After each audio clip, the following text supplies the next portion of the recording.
next guest was recently given a Lifetime Achievement for his work in comedy. And why not? He's the best. Bob Monkhouse!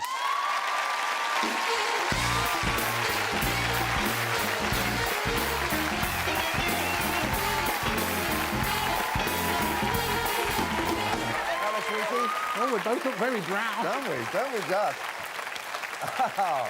Oh, it's good to see you. Good to see you. Very nice to have you here, Bob. We enjoyed you last time. You would... I'm at risk of sounding a little bit sycophantic. It was wonderful, the stuff. What I will say is, though, and I make this point, you really got stuck into and gave your wife some stick with the jokes. I mean, how does she take it? What does she say when you get home after a show like that? As she always does, she greets me. She's at the door to greet me, always. And she will, after the show, I'll go home. No matter how late I get back, she'll be there. And she'll be in her dressing gown, but then she spends the whole day in that these days. And she's very sprightly, you know, she's very high-spirited, and she's got a bit of a temper, you know, but she's got a very violent temper. She's younger than me and stronger, very much stronger. She's very violent. And she doesn't clean the house, doesn't clean herself. Her hair's never washed. And if she's been on the gin today, I know what'll happen when I get home. You know? Well, I'll be in the door, I'll duck. First thing I'll do is duck, because she's going to throw something heavy and very sharp straight at me, and I'm not as young as I used to be. I can't weave and dodge like I used to, and she's going to get me glancing on the head, whack, I know it, and then she starts into the screaming. And she says, you know, you pathetic eunuch, wherever you've been, you dirty-minded, pot-bellied heap of shuffling crap! But better than coming home to an empty house, eh?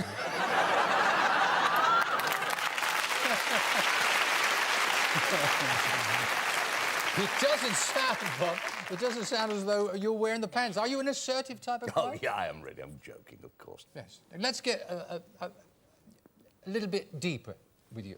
Oof. Yeah. Well, we know the smile. We know the smiling Bob. Now, yes. Is there a darker side? I mean, do you lose your rag? Do you get annoyed easily? What makes you annoyed? Well, actually, irritates me. Yeah, I feel like. People are being stupid in public. I think there should be a law against people being stupid in public. Thickos are bound. If they didn't, you wouldn't see warning labels. You wouldn't go into it like I was in an electric store the other day and I wanted to buy a hairdryer. And on it says not to be used in the bath or the shower. Now, you know that somebody did that. You know, some idiot went, I'm a busy man. I want to dry off, but I'll go in the shower at the same time and get the job done.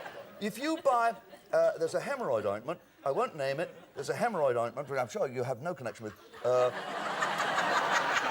And you know the one I mean. They actually published an advert for it in the paper that said, kiss your hemorrhoids goodbye, which I thought was not even if I could. And, and in the same advert, it said 5 out of 6 people suffer from hemorrhoids. I said, well, you mean the 6th guy enjoys them? Right.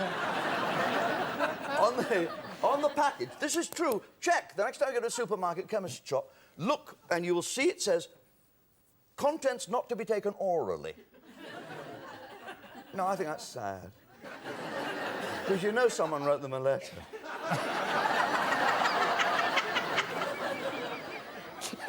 Dear Preparation H, I have consumed the contents of 5 tubes of your product, and I've still got piles.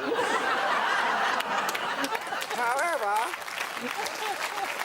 I found my mouth is getting smaller and smaller.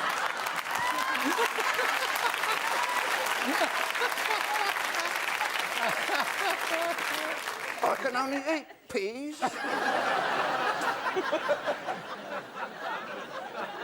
You always cover a wide variety of topics in the stuff you do. Is there anything you wouldn't... I mean, would you do jokes about euthanasia?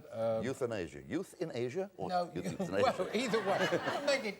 Euthanasia. I'm in 2 minds about that subject. I signed an indemnity last year, a year ago, to the effect that should I be hooked up to a medical device and showing no signs of intelligence whatsoever, my wife would have the authority to switch off the power and end my life. And twice since then, she's tried to do it while I'm on the exercise site.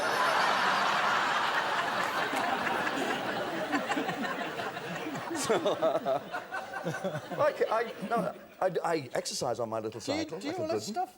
Yeah, well, not much. I don't jog.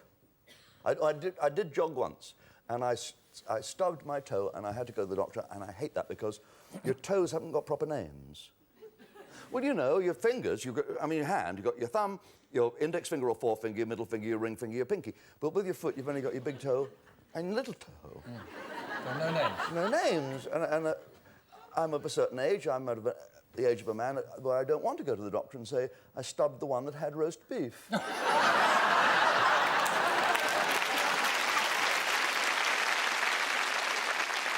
no, you know, so many things are happening, and I wouldn't say in the twilight of your career, because you seem buzzy. No, things are lovely. I've got this gag tag thing going on BBC One. You love that, don't you? I love it. And I got this at the lottery coming up. Now, what about the lottery? I mean, yeah.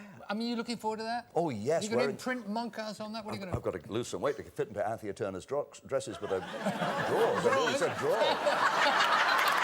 Oh, God. lucky. So we're going forward to that. I should be so lucky. I mean, you're a lucky man. Yeah. I don't have bad luck, but I'm a carrier. I bring bad luck.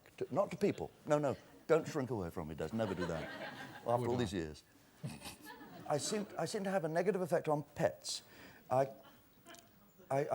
came home the other night and I looked in the tropical fish tank that we have, and there was my favourite floating on the top, a little golden body floating on the top. And I loved that hamster.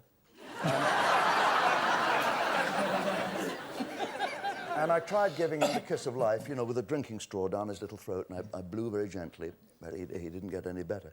Got bigger, he got much bigger.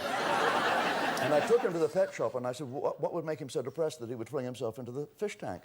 And he said, I don't know. He said he could have been ill. He said, did he have a yellow stool? I said, no, just a little wheel and some straw. So apparently they can die from a lack of vividly coloured furniture, which I never knew. And then, did I tell you about my cat?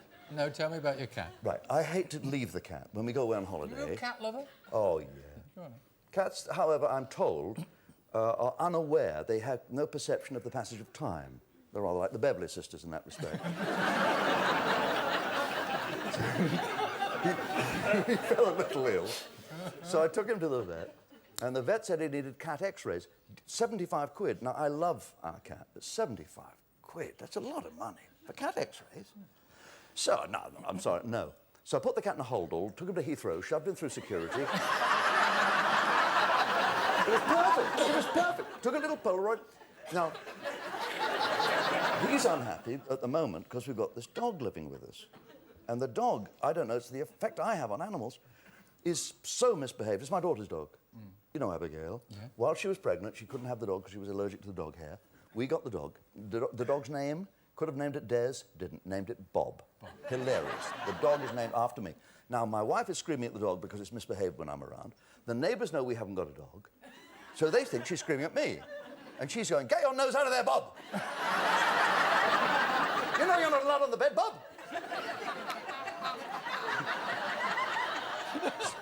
Stop drinking out of the toilet, Bob! Because the dog does that. The dog drinks out of the toilet, which makes me laugh because I'm ticklish down there.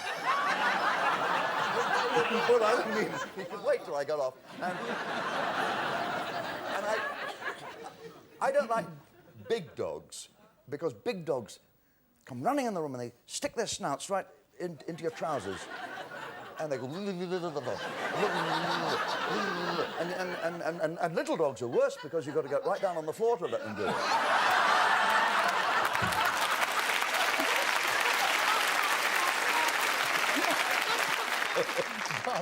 Yours is yeah, have you ever... I don't know whether you've analysed what you do in your work. You probably do, because you're that kind of guy. Your humour, it's a mix of the traditional wife jokes, if you like. Yes. And running to the newspapers for anything that's topical. Yes. And you're there within an hour. It's in a show. Yeah. What have you seen lately in the paper that's kind of tickled your sense of humour? In the newspaper? There's so much. It's good at the moment, isn't it? Oh, it's great at the moment. Mike Tyson's been in London. He was on a spending spree. I don't think he's used to being out of prison yet because he paid for everything with cigarettes. They say the price of Valium is going up by 50%, and they told Valium users this, they went, "Oh, whatever." And the one that killed me, this is absolutely true, I'm not making it up, Des. Believe me, this is true. They brought out a Michael Jackson chocolate bar in America. Because he's very popular with the kids, you know, they buy the Michael Jackson chocolate bar, and it says on the wrapper, and this is the truth, white chocolate with no nuts. Now, you can't make that up. True. Bob Monkhouse, ladies and gentlemen. Bob Monkhouse. Brilliant, Bob. Bob Monkhouse.